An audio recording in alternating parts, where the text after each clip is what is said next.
السلام علیکم دوستوں، آج کی کہانی ایک سچی آپ بیتی ہے جو عبداللہ نامی شخص کے ساتھ پیش آئی۔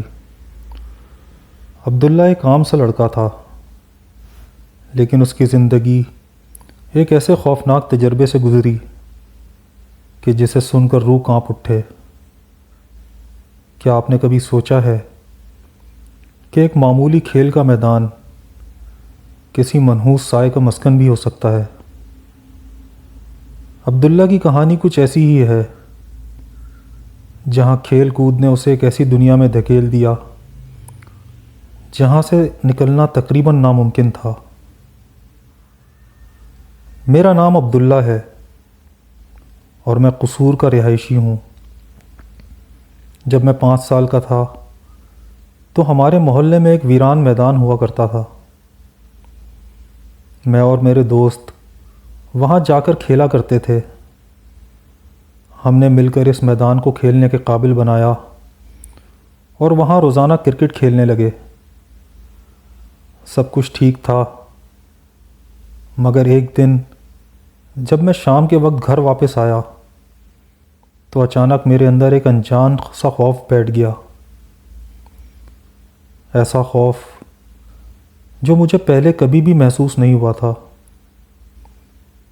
میں نے اپنی والدہ کو یہ بات بتائی تو انہوں نے قریبی مسجد میں دم کروایا، جس سے مجھے وقتی طور پر سکون ملا، مگر یہ تو صرف ایک شروعات تھی۔ کچھ ہی دنوں کے بعد میرے جسم میں درد ہونے لگا، ہڈیاں اتنی تکلیف دینے لگیں کہ چلنا بھی محال ہو گیا۔ ڈاکٹروں نے چیک اپ کیا، سب رپورٹس نارمل تھیں، مگر میرا حال بد سے بدتر ہوتا جا رہا تھا۔ پھر مجھے محسوس ہونے لگا کہ کوئی سایہ میرے ساتھ ہے۔ میں اکثر کسی کے قدموں کی آواز سنتا، پر جب میں پیچھے دیکھتا تو وہاں پر کوئی بھی موجود نہ ہوتا۔ یہ سب حد سے بڑھنے لگا جب ایک رات میں سو رہا تھا۔ اس وقت گرمیوں کے دن تھے اور میری والدہ اور بھابھی بھی میرے ساتھ لیٹی ہوئی تھیں۔ اچانک میری آنکھ کھلی اور میں نے دیکھا کہ بھابھی کی شکل میں ایک عورت میرے سر پر کھڑی مجھے گھور رہی ہے۔ میرا دل زور زور سے دھڑکنے لگا۔ جیسے ہی میں اٹھا وہ عورت پیچھے ہٹ گئی اور میں نے دیکھا کہ بھابھی بدستور اپنی جگہ لیٹی ہوئی تھیں۔ یہ سب دیکھ کر میں خوفزدہ ہو گیا، مگر یہ سلسلہ ختم نہیں ہوا۔ کچھ دنوں کے بعد ایک سرد رات میں کسی ضروری کام سے گھر سے باہر نکلا۔ بمشکل چند قدم چلا تھا کہ پیچھے کسی کے بھاری قدموں کی آواز سنائی دی۔ میں نے فوراً پیچھے دیکھا، لیکن وہاں کوئی بھی نہیں تھا۔ لیکن جیسے ہی میں آگے بڑھا، مجھے پھر سے ویسی ہی آواز آنے لگی، جیسے کوئی زمین پر کوئی بہت ہی بھاری چیز گھسیٹ رہا ہو۔ خوف کی شدت بڑھ گئی، لیکن میں نے فوراً ہی آیت الکرسی کا ورد شروع کیا تو اچانک وہ آوازیں غائب ہو گئیں۔ اس کے بعد عید الفطر کا دن تھا۔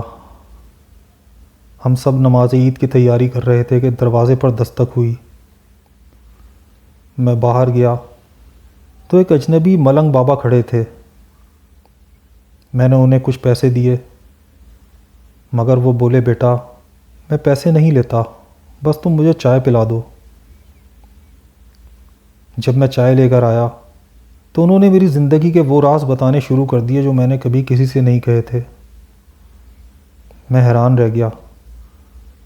انہوں نے کہا، دنیا تمہیں ذلیل کرنے کی پوری کوشش کرے گی، لیکن کچھ نہیں بگاڑ سکے گی۔ میں نے ان کی بات کو زیادہ اہمیت نہیں دی، لیکن بعد میں جو کچھ ہوا وہ ناقابل یقین تھا۔ جو بھی میرا برا چاہتا، اس کے ساتھ کوئی نہ کوئی حادثہ پیش آ جاتا۔ ہمارے پرانے گھر میں چھت ہمیشہ مجھے خوفزدہ کرتی تھی۔ میں کبھی اکیلا وہاں جانے کی ہمت نہیں کرتا تھا۔ پھر ہم نے ایک کرائے کا مکان لیا جو کافی ویران جگہ پر تھا۔ ایک دن صبح میں نیند اور جاگنے کے درمیان تھا کہ اچانک درخت کے پاس دو سائے دیکھے، ایک چھوٹا اور ایک بڑا۔ جیسے ہی میری نظر ان پر پڑی وہ دونوں اچانک درخت میں سما گئے۔ ہمارے گھر میں ایک سرخ رنگ کی چارپائی تھی جس پر کوئی بھی سکون سے نہیں سو سکتا تھا۔ ایک رات میں اس پر سو گیا اور آدھی رات کو کسی نے میرے پاؤں کو چھوا۔ میں جاگ گیا مگر وہاں کوئی بھی موجود نہیں تھا۔ میری حالت بد سے بدتر ہوتی جا رہی تھی۔ چلنا مشکل ہو گیا، جسم میں بے حد درد تھا۔ آخر کار میرے والد ایک عامل کو لے کر آئے۔ اس نے میرا معائنہ کیا اور بتایا کہ مجھ پر 7 جنات کا سایہ ہے، 3 مرد اور 4 عورتیں۔ جب وہ عمل پڑتا تو مجھے کسی عورت کی آواز میں گالیاں سنائی دیتیں۔ میرا علاج شروع ہوا۔ مجھے ایک بہت بڑے آگ کے الاؤ کے قریب بٹھایا گیا۔ جیسے جیسے آگ کی تپش مجھ پر پڑتی مجھے سکون محسوس ہونے لگا۔ پھر میں نے اپنی آنکھوں سے دیکھا کہ جنات اس آگ میں جل رہے ہیں، چیخ رہے ہیں، مگر آخر کار وہ راکھ میں بدل گئے۔ جیسے ہی وہ ختم ہوئے میرا بوجھ یکدم ہلکا ہو گیا۔ میں آزاد ہو چکا تھا۔ یہ سب ختم ہونے کے بعد میری ذہانت ختم ہو گئی۔ مجھے کچھ یاد نہیں رہتا تھا۔ پورے 1 سال تک میں یونیورسٹی نہیں جا سکا، لیکن میں نے ہمت نہیں ہاری۔ دن رات محنت کی، ورزش کی اور وظائف کا سہارا لیا۔ آج میں اللہ کا شکر ادا کرتا ہوں کہ میں بالکل ٹھیک ہوں، مگر آج بھی یہاں کوئی بھاری جگہ ہوتی ہے، میرا سر درد سے پھٹنے لگتا ہے۔ یہ کہانی ایک سبق ہے کہ نظر نہ آنے والی مخلوقات کا وجود حقیقت میں ہوتا ہے۔ ہمیشہ اللہ کا ذکر کرتے رہیں اور حفاظت کی دعائیں پڑھنا نہ بھولیں۔ کیا آپ کے ساتھ بھی کوئی ایسا واقعہ پیش آیا ہے؟ اپنی رائے ہمیں کمنٹس میں ضرور بتائیے۔ آج کی ہارر سٹوری آپ کو پسند آئی ہو تو اس کو لائک کیجئے، شیئر کیجئے اور ہمارے چینل کو سبسکرائب کرنا مت بھولیں تاکہ آنے والی نیکسٹ ہارر سٹوریز آپ کو وقت پر ملتی رہیں۔ ملتے ہیں آپ کو اگلی ایک ہارر سٹوری میں۔ جب تک کے لیے اپنا خیال رکھیے گا۔ اللہ نگہبان۔